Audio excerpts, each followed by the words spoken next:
UP में जारी I love Mohammad विवाद के बीच अब राजधानी लखनऊ में बसपा नेताओं ने पोस्टर लगाए हैं। पोस्टर पर आई लव बीएसपी लिखा है।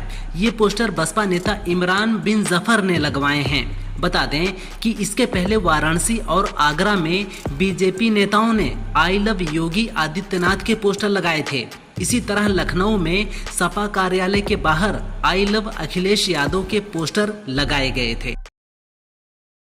लोक गायिका मैथिली ठाकुर ने चुनाव लड़ने की अटकलों को साफ कर दिया है। मैथिली ने कहा कि अगर उन्हें बीजेपी से टिकट मिलता है तो वो इसे छोड़ना नहीं चाहेंगे। दरभंगा और मधुबनी को घर जैसा बताते हुए उन्होंने कहा कि पार्टी मौका देती है तो वो अलीनगर या बेनीपट्टी से चुनाव लड़ सकती हैं। बता दें कि बीजेपी के राष्ट्रीय महासचिव विनोद तावड़े ने मैथिली से 5 अक्टूबर को मुलाकात की थी। तभी से उनके चुनाव लड़ने की खबरें सामने आ रही थीं।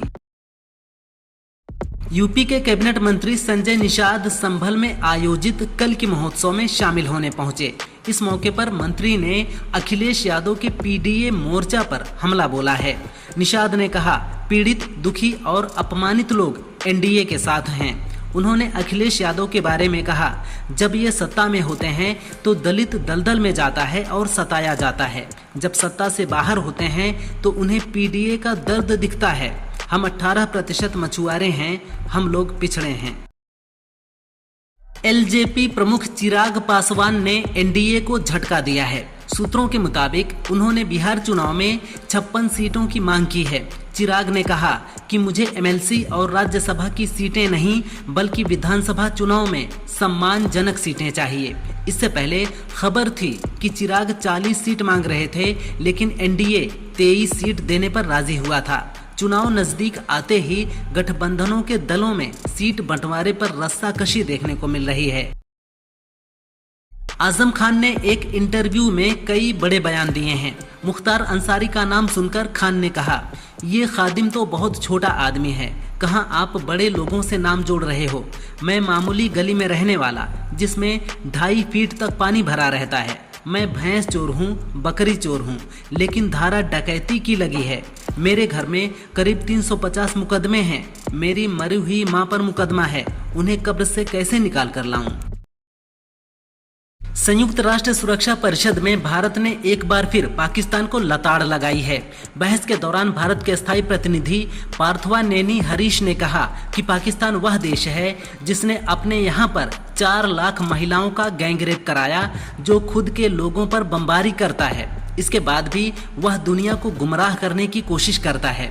यूएन में महिलाओं को लेकर चर्चा हो रही थी। इसी दौरान पाकिस्तान ने भारत पर बेबुनियाद आरोप लगाने की कोशिश की, जिस पर यह जवाब दिया गया। मुख्य न्यायाधीश बीआर गवई पर जूता फेंकने का प्रयास करने वाले निलंबित अधिवक्ता राकेश किशोर ने पूरे मामले पर चुप्पी तोड़ी है।